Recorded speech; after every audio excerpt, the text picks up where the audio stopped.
Well, how aggressive do you think the Raiders are going to be? What do you think they're going to do? What are you hearing about that? The connection you keep hearing there is them and Jayden Daniels, right? Like, and that they really love Jayden Daniels. Now, I mean, the obvious link is Antonio Pierce was with Jayden Daniels at Arizona State for 3 years, I believe it was. So there's a lot of background there. The two guys know each other. Obviously, the Raiders, are in a position where they need a quarterback. The question to me is whether or not, they feel like they're in position to go give up draft capital to go and get one. And I'm not sure they feel that way. They have investigated it and they've called around to gauge what it would cost to go up. I just don't know, Rich. I mean, like, remember, like, it was just 2 years ago, and I know Tom Telesco wasn't there yet, but it was just 2 years ago that they gave up first and second round picks to go and get Devontae Adams. And, I think that that's left them in a position where they have a little less young talent on their roster because of it. And so I do think Tom Telesco comes in valuing the draft picks that he has.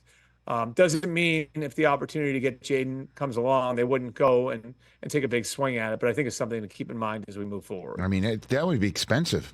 Very. I mean, again, all of these teams that are supposedly quarterback needy, and I use supposedly because the Vikings do have Sam Darnold there, maybe as a bridge or as a backup of if it does prove to be too expensive for them to move up, that they can figure out how to work with that.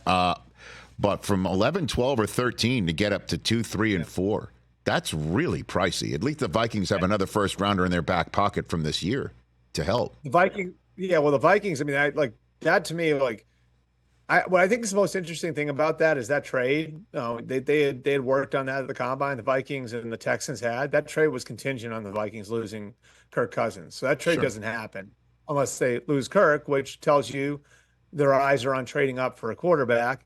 And what's fascinating about the whole thing with teams like that too is this perception that you need to get past the Giants. Right now, the Giants have done 30 visits with these guys. They brought in J.J. McCarthy and Drake May like the week after the combine, incredibly early to be doing 30 visits with these kids, right? They're going and they're going to work these kids out privately. And they had a massive crew at Michael Penix's pro day yesterday, right? So they're looking at all of these quarterbacks and they're doing the work as if they're going to take one, right? So is it they're ready to take one now where it would make sense because you've got Daniel Jones with 1 year of guaranteed money left. So you got the ability to redshirt whoever you draft now and then roll them out in 2025 and cut Daniel Jones after the season, right? Get out from underneath that contract. Is that what they're doing? Or are they looking at it and saying, we just want a better player to fall to us? And so, there's this perception out there, whether it's the Raiders, the Vikings, the Broncos, that you have to get past 6 to get the fourth quarterback, right? Are the Giants creating all of that smoke so Marvin Harrison Jr. or Malik Neighbors falls to them, right? I think it's a intriguing way of looking at all of this. And I can say this. I had some eyes on the ground in Seattle yesterday that told me that the Giants spend a lot of time around Rome Odunze. Maybe more so than they did Michael Penix.